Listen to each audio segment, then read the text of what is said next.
Digitally connected health devices such as pacemakers and MRI scanners in an Internet of Things era can be fatal, as hackers can exploit such devices and harm patients. In two new reports published by the Royal Academy of Engineering and the Petra's Internet of Things, security experts said that cyber attacks on connected health devices are of increasing concerns, as they could have severe consequences on patient safety. As the number of IoT devices increases in home, workplaces, and public spaces, the studies considered the potential for more aspects of people's life to be observed.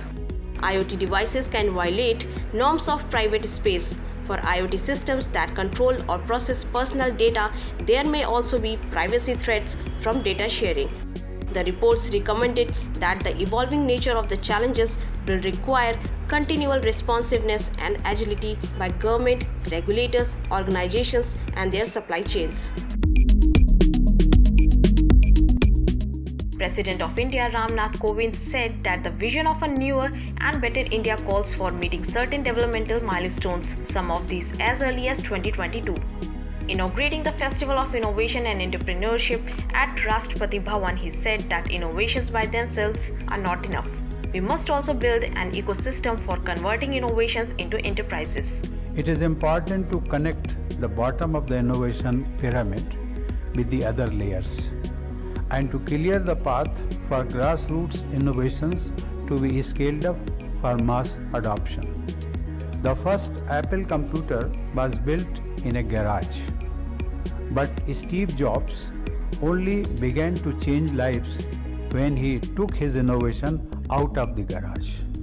We can romanticize the garage, but it is much more important to find a route to bring innovation out of the garage. This requires support for startups and for incubating young innovators. He also asked to connect all the links of incubating innovations into enterprises by providing financial, mentoring, and policy support. President also presented the Gandhian Young Technological Innovations Award at the event. The Indian IT giant Cognizant Technology Solution, which is biggest US sponsor of H-1B visas for foreign IT specialists, has been accused of anti-white bias by 3 of its former employees who are not from India.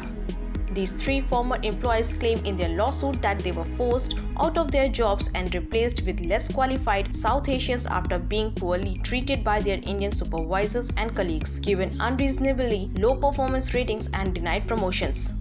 CTS in a court filing argued the allegations of bias against workers are not covered by federal civil rights law. The Civil Rights Act of 1964 prohibits discrimination on the basis of race, but plaintiffs' factual allegations on their face plainly pertain to a claim of discrimination based on national origin, not race. Indian IT companies are increasingly facing lawsuits alleging them of discrimination. Apart from Cognizant, TCS, Infosys, and Wipro are also under legal trouble.